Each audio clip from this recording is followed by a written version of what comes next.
cooking for ourselves. We do okay when we're at home, I agreed. We had bought a few cookbooks at second-hand bookstores.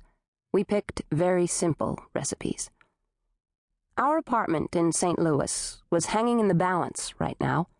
We spent so much time on the road that it was very nearly a waste of money, but we needed a home base, somewhere to collect our mail, a place to call home when we weren't driving around the United States.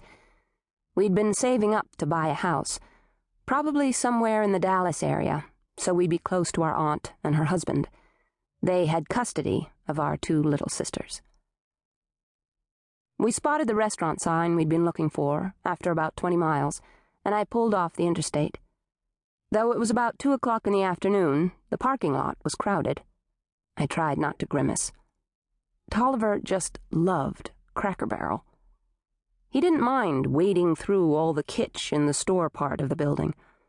So after we parked, about a half-mile away, we slogged through the slush, past the rocking chairs on the porch, stamping our feet on the mat so we wouldn't track the icy mess inside. The restrooms were clean, and the place was warm. We were seated almost immediately, and the waitress, a very young woman with hair as straight as a horse's tail, was delighted to serve us. Well, Tolliver. Waitresses, barmaids, maids in hotels, serving women love Tolliver. We ordered, and while I was simply enjoying not being in a moving vehicle, Tolliver was thinking about the next job. "It's a law enforcement invitation," he warned me. That meant less money, but good buzz. We always wanted law enforcement professionals to give us a good recommendation. About half the referrals we got came from detectives, sheriffs, deputies, and so on. Though they might not believe in me, there'd be pressure on them from somewhere about a particular investigation, and they'd call me in, having heard about me through the law enforcement grapevine. Maybe there was someone influential they wanted to get off their back.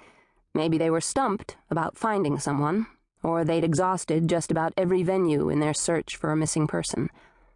The law didn't pay well, but it paid off. "What do they want me to do? Cemetery or the search?" "Search." That meant I'd have to go looking for the body. The jobs I got were about 50-50.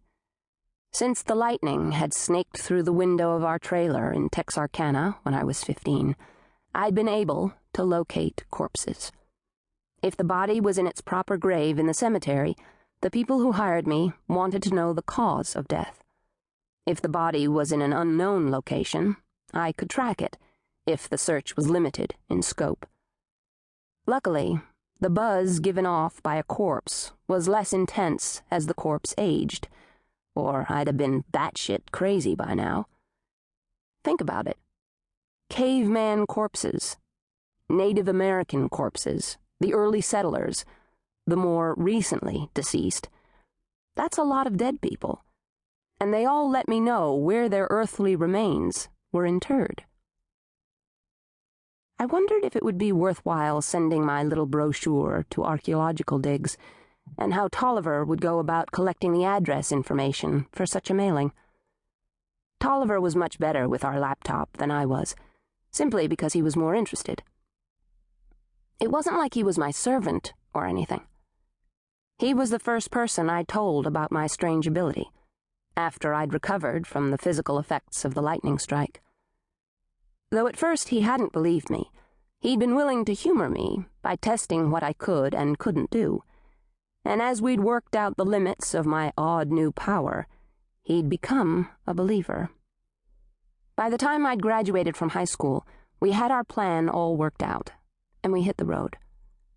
At first, we'd just traveled on weekends.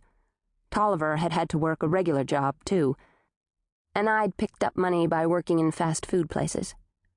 But after 2 years, he'd been able to quit the day job. We'd been on the road together ever since.